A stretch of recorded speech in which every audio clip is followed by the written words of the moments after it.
बड़ा पैक साफ करने में क्या मतलब निकल मैं 10 होना है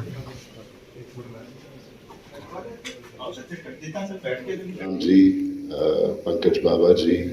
Pradeep ji, Luthra sir, and Dr. Gopal Chowri, and my colleagues. I'm pleasantly surprised to have one of my friends sitting in the front row, Kapil Sethia, with the university, that we have tried to replicate all the mitigating measures in our university to create ecological and sustainable development. Because I think disasters do happen at a single point of time, like floods, and it is all because of the temperatures rising, glaciers melting, and the overall temperature of the world going up. Now it is impact of that 1 degree centigrade is humongous. So that is what is calling all these things like speaking out of this scope of climatic changes because it has its own mechanism. But all other floods, droughts, and other things are a result of this climate change. But what adds to it is a very slow progression of mistakes that we make. The way we are creating our cities, our buildings, our neighborhoods, it adds to that. There are three major factors which affect are these long-term factors which make these things happen. It's about 28% or 30% of the pollution and greenhouse gases. Then, obviously, our faulty land use. And again, land use and maybe the houses, commercial buildings, or any other kind of large buildings in manner to these major disasters. So when the disaster happens, we can only manage disaster. We cannot mitigate it. We cannot control it. In order to control disasters and mitigate it, you will have to have very long-term plans. The kind of long-term damage that we have done, to undo that damage, we have to do now long-term mitigation also. You're all professionals, you know that पुराने ज़माने ਜਾਂਦਾ ਕਿ ਜਿਹੜੀਆਂ local bodies ਹੁੰਦੀਆਂ local governments ਹੁੰਦੀਆਂ ਨੇ ਜਾਂ ਜਿਹੜੀ ਮੇਨ ਗਵਰਨਮੈਂਟ ਹੁੰਦੀ ਹੈ ਉਹ ਇਟਸ ਫਾਊਂਡ ਵਾਂਟਿੰਗ ਮਤਲਬ ਉਹ ਆਪਣੇ ਉਹਨਾਂ ਨੂੰ ਮੁਸ਼ਕਲ ਆ ਜਾਂਦੀ ਹੈ ਲੋਕਾਂ ਨੂੰ ਮੈਨੇਜ ਕਰਨਾ ਲੋਕਾਂ ਨੂੰ ਰੀਹੈਬਿਲਿਟੇਟ ਕਰਨਾ ਲੋਕਾਂ ਨੂੰ ਬਚਾਉਣਾ ਤਾਂ ਇਹ ਕੋਸ਼ਿਸ਼ ਹੋਣੀ ਦੀ ਇਹੀ ਹੈ ਟਾਊਨ ਪਲੈਨਿੰਗ ਵਾਲਿਆਂ ਦੀ ਕਿ ਜੋ ਅੱਗੇ ਤੋਂ ਟਾਊਨ ਪਲਾਨ ਕਰਨਗੇ ਉਹਦੇ ਵਿੱਚ ਇਸ ਤਰ੍ਹਾਂ ਪਲਾਨ ਕੀਤਾ ਜਾਵੇ ਕਿ ਜਿਹੜਾ ਕਲਾਈਮੇਟ ਚੇਂਜ ਆ ਉਹਨੂੰ ਵਿੱਚ ਲਿਆ ਜਾਵੇ ਜਿਸ ਤਰ੍ਹਾਂ ਗ੍ਰੀਨਿੰਗ ਕਿਸ ਤਰ੍ਹਾਂ ਕਰਨੀ ਹੈ ਜਾਂ ਸੋਲਰ ਸਿਸਟਮ ਲਗਾਉਣੇ ਨੇ ਜਾਂ ਵਾਟਰ ਰੀਚਾਰਜਿੰਗ ਕਰਨੀ ਹੈ ਸਾਰਾ देख के और सड़क किस तरह बनन बिल्डिंग किस तरह बनन ताकि जे कोई अर्थक्वेक आवे तो वो बिल्डिंग डिगन ना लोग थले दबे ना जान नपे ना जान प्लस ये भी है कि जी पुराने शहर बने हुए हैं उन्होंने की रीमॉडलिंग जिन्नी बेस्ट पॉसिबल तरीका उत्थे की जाए और डिजास्टर दे जो होंदा उदों सानू उन्होंने जोड़े उतों असी कढ़ते हैं या जो बेकार हो जाते हैं उन्होंने रखने वास्ते साढ़े कोल बिल्डिंग्स चाहिए ने सो ये सारी चीज़ों वाल इस वक्त ध्यान दिता जा रहा है ये बहुत ही इंपॉर्टेंट सैमीनार है और बड़ी दूर तक ये मैसेज आएगा और जी साड़ी गवर्नमेंट है पंजाब की वो भी जिन्ने भी इनिशिएशन होंगे सारे टेकअप करेंगे अपने अमृतसर के भी काफ़ी इतिहासिक पुरानिया इमारतां ने सर तो उन्होंने भी सर मतलब बचाया जाएगा सर नहीं बेसिकली तो हम गाँव प्लान करनगे क्योंकि पिछली इमारतां तो बन चुकियां ने उन्होंने तो यही है कि लागे कोई ना बने उन्होंने स्टेबलाइज कर लिया जाए वो मुल्कों जिन्हों को बहुत पैसे ने जो एडवांस कर चुके हैं जो रोजी रोटी तो उपर निकल गए हैं वो तो अपनी पुरानी बिल्डिंग इमारतों बचाते हैं तो क्योंकि साडा जिहड़ा मुल्क है साडे को जी बेसिक नैसेसिटीज़ ने लोगों की रोज़ रोटी कपड़ा और मकान असीं तो वही प्रोवाइड कर रहे हैं सेहत प्रोवाइड कर रहे हैं लोगों को पढ़ाई प्रोवाइड करने की कोशिश कर रहे हैं पानी सीवरेज देने की कोशिश कर रहे हैं सो थोड़ा जिहा बैकफुट ते चली जांदियां ने पर हाँ साडा उहदा सारा ध्यान हैगा उन्हां वल भी सर जस्ट एक जनरल जिवें असीं महसूस करते हैं कि पंकज बाबा और इन्हां दी टीम बड़ी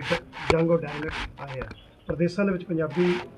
के शहरों में दुनिया का बेहतरीन देखना चाहते इन जनरल कोई तुहाडी पार्टी वालों कोई पॉलिसी गाइडलाइन या विजन तुसीं रखते हो जो कुछ कहना चाहते कुछ सुनेहा उन्हें देना चाहते 16 शहरों में तो असीं 25 तक ही पानी सरफेस वाटर नहर का पानी दे देंगे और 26 तक असी 87 होर जोड़े शहर ने छोटे शहर ने जो 1 लाख तो घट आबादी वाले उन्होंने भी असी नहर का पानी दे देंगे सो जमीन तो असी पानी लेना घटा रहे हैं बाकी नहरों का रीमॉडलिंग भी हो रही है स्पैशली माझे के रीजन जिथे असी अपर बारी दुआ कनाल का पानी जो चंगी तरह इस्तेमाल नहीं कर रहे काफ़ी घट मात्रा इस्तेमाल हो रहा है और वेस्ट हो रहा सारा सो उन्होंने असी लोगों के खेतों तक पहुँचाना है दोबारा पहला पहुँचता सी हुण नहीं पहुँच रहा और दोबारा पहुँचाना है और जो जिमीदारों को सरप्लस हो जाता जमीन के घलना है रीचार्ज करना है ਸੋ ਇਹ ਸਾਰਾ ਅਸੀਂ ਕਰ ਰਹੇ ਹਾਂ ਔਰ ਬਾਬਾ ਜੀ ਬਹੁਤ ਮਿਹਨਤੀ ਹੈਗੇ ਨੇ ਔਰ ਅਰਬਨ ਸਾਡੇ ਗਵਰਨਮੈਂਟ 'ਚ ਹੈਗੇ ਨੇ ਤਾਂ ਲੋਕਲ ਗਵਰਨਮੈਂਟ ਅਰਬਨ ਗਵਰਨਮੈਂਟ ਦਾ ਤਾਂ ਬਹੁਤ ਕਲੋਜ਼ ਲਿੰਕ ਹੁੰਦਾ ਸੋ ਅਸੀਂ ਇਹਨਾਂ ਦੀ ਸੇਵਾਵਾਂ ਹਮੇਸ਼ਾ ਲੈਂਦੇ ਰਹਿੰਦੇ ਹਾਂ ਇਹਨਾਂ ਦੀ ਐਕਸਪਰਟਿਜ਼ ਨੂੰ ਅਸੀਂ ਇਸਤੇਮਾਲ ਕਰਦੇ ਹਾਂ ਦੇਖੋ ਨੀਡ ਆਫ ਦਾ ਆਵਰ ਹੈ ਇਹ ਜਿਹੜਾ ਇਵੈਂਟ ਹੋ ਰਿਹਾ ਹੈ we have recently had COVID-19 and we know what is the impact of disaster on human civilisation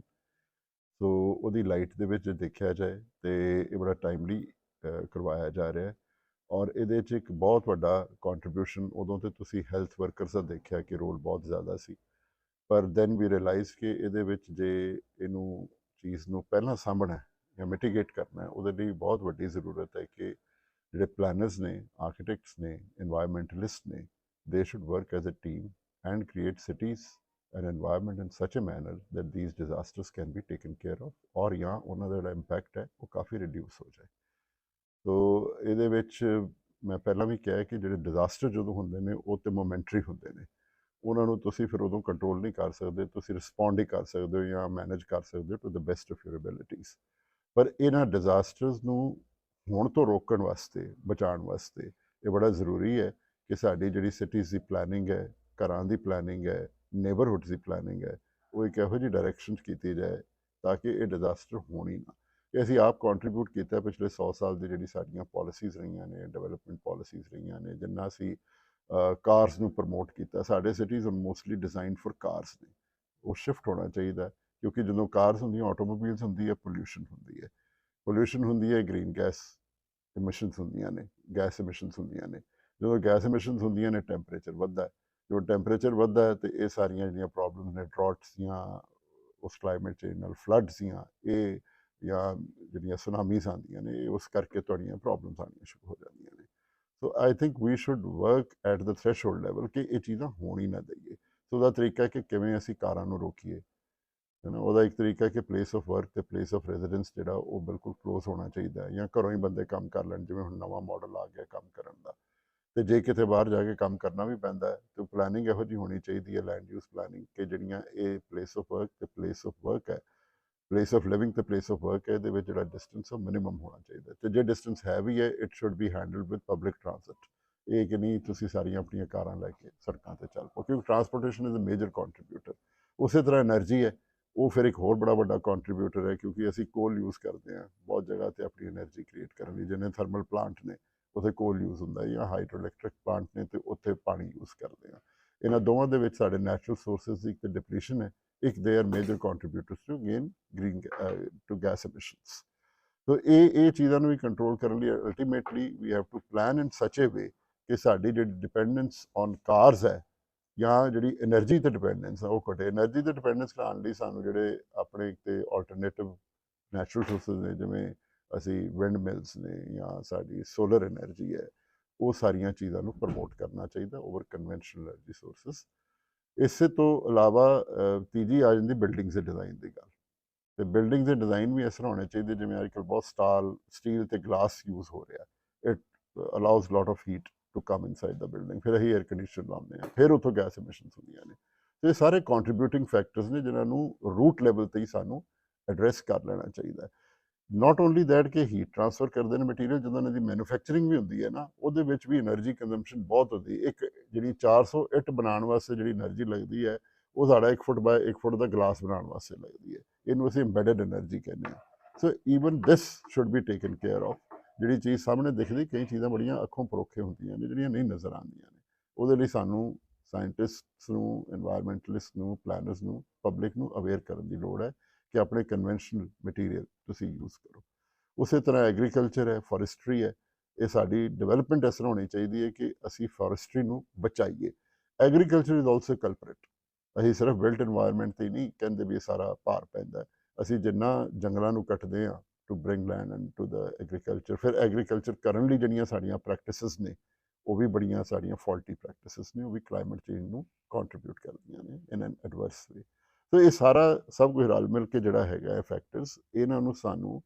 planning stage ਤੇ ਇਹ ਕਰਨਾ ਪੈਣਾ ਹੈਂਡਲ ਔਰ ਆਈ ਐਮ ਵੈਰੀ ਥੈਂਕਫੁਲ ਕਿ ITPI ਨੇ ਇਸ ਚੀਜ਼ ਨੂੰ ਐਕਨੋਲੇਜ ਕੀਤਾ ਇਸ ਚੀਜ਼ ਬਾਰੇ ਇਹਨਾਂ ਦੀ ਸੈਂਸਿਟਿਵਿਟੀ ਬਣੀ ਔਰ ਇਹ ਇੱਕ ਇਹਦੇ ਤੇ ਸੈਮੀਨਾਰ ਕਰਾ ਰਹੇ ਨੇ ਸੈਸ਼ਨ ਕਰਾ ਰਹੇ ਨੇ ਟੈਕਨੀਕਲ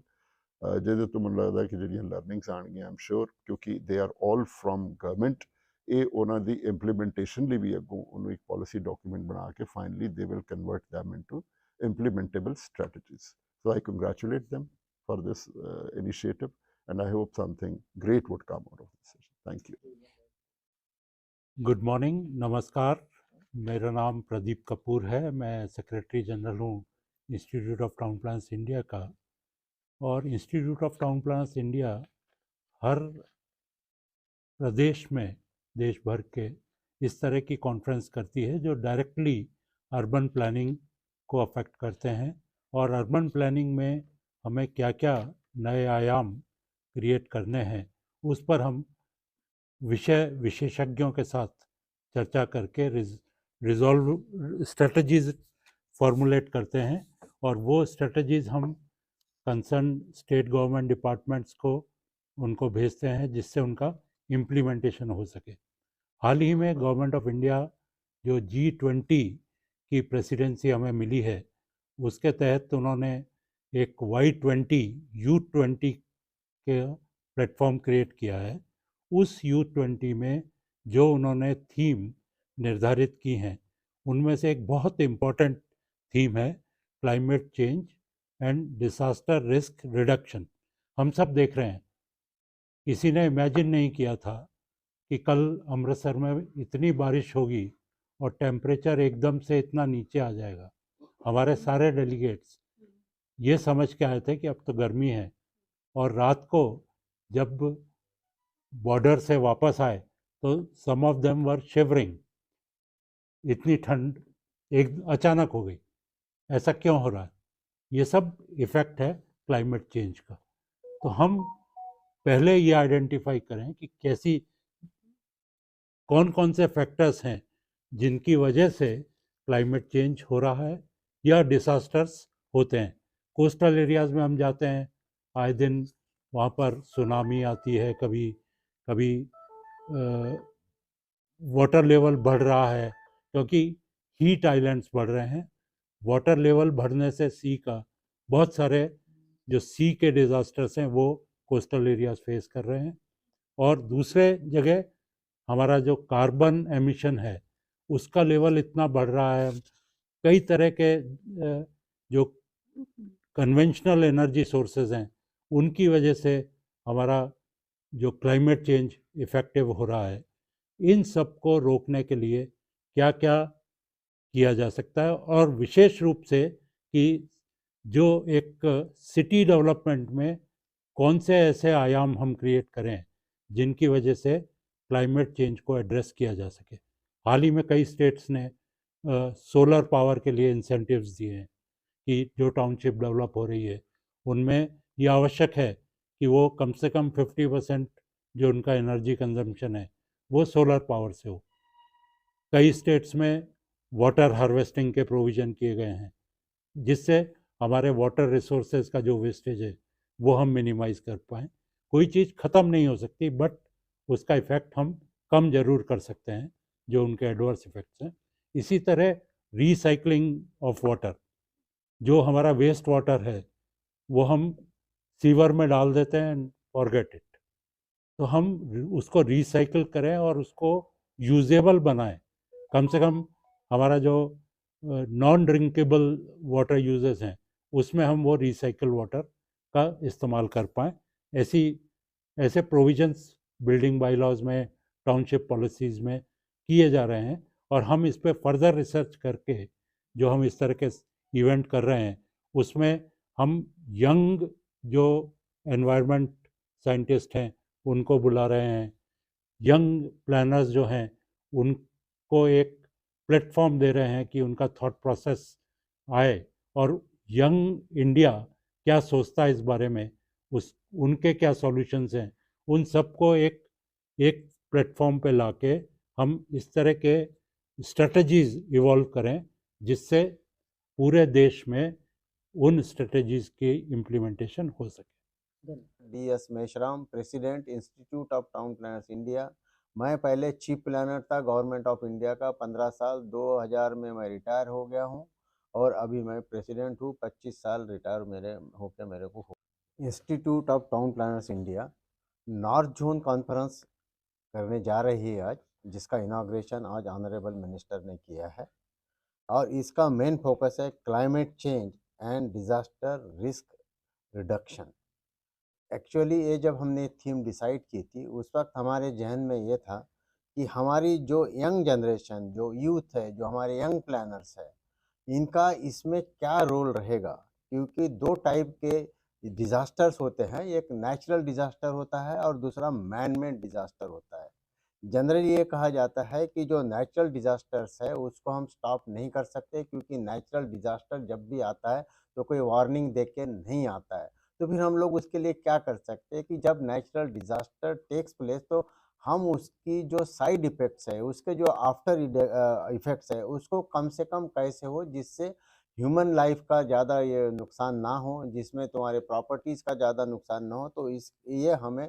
देखना है और इसमें हमें ये सोचना है कि हमारे यूथ यूथ जो है, जो जनरेशन यूथ की है, ऑलमोस्ट 30% जनरेशन जो है आज की 15 से 29 साल के बीच में है, जिसको हम लोग यूथ कहते हैं। तो यूथ का क्या रोल रहेगा इसमें जब डिज़ास्टर आता है या डिज़ास्टर आने के पहले। तो हम लोग being a planner, specifically the spatial planners, हम लोग जो डेवलपमेंट प्लान या मास्टर प्लान बनाते हैं उसमें प्रोविज़न किया जाता है कि प्री डिज़ास्टर जो सेफगार्ड्स है वो हमने मास्टर प्लान में जब सिटी डेवलपमेंट प्लान बनाते हैं उसके कैसे लिए जा सकते हैं। एंड देन उसके साथ-साथ उससे रिकमेंडेशन भी दिए जाते हैं कि पोस्ट डिज़ास्टर में हमने क्या करना है, जब डिज़ास्टर आ जाता है तो how can we tackle it. तो उसके लिए जनरली सभी मास्टर प्लान में ये सजेस्ट किया गया हुआ है कि हम डिज़ास्टर मिटिगेशन सेल उसमें कॉन्स्टिट्यूट करेंगे, और वो डिज़ास्टर मिटिगेशन सेल जब डिज़ास्टर आता है तो नेशनल गवर्नमेंट को, स्टेट गवर्नमेंट को, डिस्ट्रिक्ट लेवल पे और लोकल लेवल पे असिस्ट करेंगी जब भी डिज़ास्टर्स होते हैं। अब उसमें क्वेश्चन आता है कि हमारे यंग प्लानर्स उसमें क्या करेंगे। तो जो हमारे यंग प्लानर्स हैं नेशनल लेवल में, जब नेशनल डिज़ास्टर मिटिगेशन प्लान बनेगा तो उसमें उसको एसोसिएट करेंगे कि किस तरीके से हमारे यंग प्लानर उसमें पार्टिसिपेट कर सकते हैं। एक एक्ट था हमारा जो जिसको डिज़ास्टर मैनेजमेंट एक्ट कहते हैं 2005 में, जिसमें हमारे इंडिया में at the highest level of the prime minister एक national disaster management authority has been created, और वो पावर लेते हैं, वो डिसीजन लेते हैं कि हमारा नेशनल डिज़ास्टर प्लान क्या होना चाहिए, और नेशनल डिज़ास्टर प्लान बनाया गया है। सिमिलरली जैसे नेशनल लेवल पे होता है वैसे ही स्टेट गवर्नमेंट के लेवल के भी होता है। State state disaster management plan बनाना है और एक अथॉरिटी कॉन्स्टिट्यूट करनी है जिस under the chairmanship of the chief minister. उसके बाद में डिस्ट्रिक्ट लेवल पे भी ये प्लान बनता है, और डिस्ट्रिक्ट लेवल में हमारे यंग प्लानर्स क्या रोल अदा करेंगे, एट द लोकल लेवल हमारे यंग प्लानर्स क्या रोल लेंगे, ये हम आज के इसमें डिटेल में डिस्कस करने जा रहे हैं। उसके रिकमेंडेशंस हम स्टेट लेवल पे और नेशनल लेवल पे जो अथॉरिटीज़ हैं उनको फॉरवर्ड करेंगे। ये हमारा आज का नॉर्थ जोन कॉन्फ्रेंस Y20 का एम्स है, ये ऑब्जेक्टिव्स है। Thank you very much.